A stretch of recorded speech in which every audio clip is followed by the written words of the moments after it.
उसी प्रकार से गोस्वामी जी ने कहा पहले मन की धूल साफ हो। आईना बहुत अच्छी चीज है भैया, बहुत अच्छी चीज। मुझे लगता है जीवन में अगर मनुष्य के पास कुछ रिश्ते हैं, कुछ संबंध हैं, तो उनमें से कुछ संबंध दर्पण की तरह होने चाहिए। इष्ट हैं, मित्र हैं, कुटुंबी हैं, पर इनमें से कोई एक भी अगर दर्पण की तरह हमारे जीवन में है तो समझिए आप जीवन में बहुत सारी गलतियों से बच जाएंगे।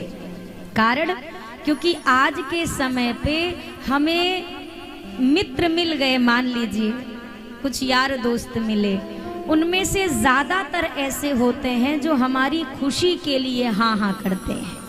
फिर हम सही रास्ते पर हैं या गलत रास्ते पर हैं, वो ये सही और गलत की परख नहीं बताते, वो बस ये सोचते हैं ये नाराज ना हो, इसकी खुशी जिसमें है उसी में हाँ हाँ करते रहो। जबकि मित्र का लक्षण है मित्र आईने की तरह होना चाहिए।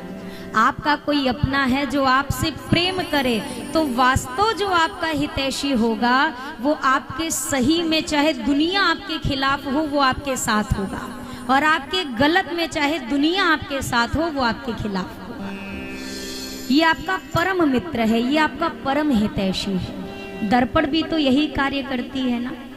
जैसे आप 10 रुपए का बाजार से कोई शीशा लो, उसमें मुख देखिए और वो शीशा आपको दिखा रहा है कि आपके चेहरे पर कुछ दाग लगा हुआ है, तो अब आप सोचेंगे हाँ शीशा मेरी कमी बता रहा है, ये शीशा ही नहीं प्रयोग करना। अब मैं 10 वाला नहीं, मैं 10,000 का शीशा खरीदूं मार्केट से। अब आपने 10,000 का दर्पण खरीदा, लेकर आए, उस दर्पण ने भी आपके चेहरे की खामियां आपको दिखा दी। अब आपको ये भी अच्छा नहीं, अब मैं 10 लाख का दर्पण लेके आऊं। पर दर्पण का कार्य ही है आप जैसे हैं वो आपको दिखाना। आप अच्छे हैं तो अच्छा, आप बुरे दिख रहे हैं तो बुरा, ये दर्पण का कार्य है। फिर वो चाहे 10 का हो चाहे 10 लाख का। 10 लाख वाला ये नहीं सोचता कि इसने मेरे पे बहुत सारे खर्चे हैं, तो अब ऐसा करूं इसके मन की प्रसन्नता के लिए अच्छा अच्छा दिखा दूं। और जो ऐसा दिखाए वो दर्पण नहीं हो सकता है, क्योंकि दर्पण वास्तविकता से परिचय कराती है। ये श्री राम कथा भी दर्पण होनी चाहिए हमारे आपके जीवन में। मैं कई बार निवेदन करती हूँ कि 2 तरह के शीशे हम देखते हैं अपने इर्द गिर्द, अपने आसपास घरों में। एक शीशा हमारी खिड़कियों पर लगा होता है जिसमें हम उधर से भी देख सकते हैं और इधर से भी, ट्रांसपेरेंट। एक शीशा होता है जिसमें हम अपना मुख देखते हैं, जिसको हम दर्पण कहते हैं। ये श्री राम कथा ना दर्पण की तरह होनी चाहिए। ये मध्य में मानस जी हैं, इस पार मैं हूँ, उस पार आप हैं।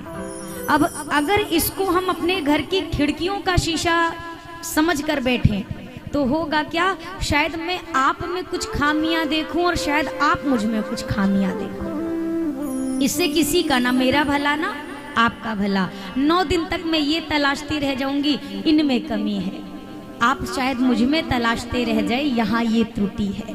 दोनों में है, बात ये भी पक्की है कि हम दोनों में हैं, क्योंकि पूर्णतः जो सारे विकारों से रहित हो जाए तब तो वो भगवत तुल्य है, सब में है। पर ये राम कथा को हमें दर्पण बनाना है, साधारण शीशा नहीं। क्यों? इसको दर्पण की तरह बीच में रखो ताकि जब मैं देखूं तो मुझे मैं दिखाई दे, आप देखो तो आपको आप दिखाई दो।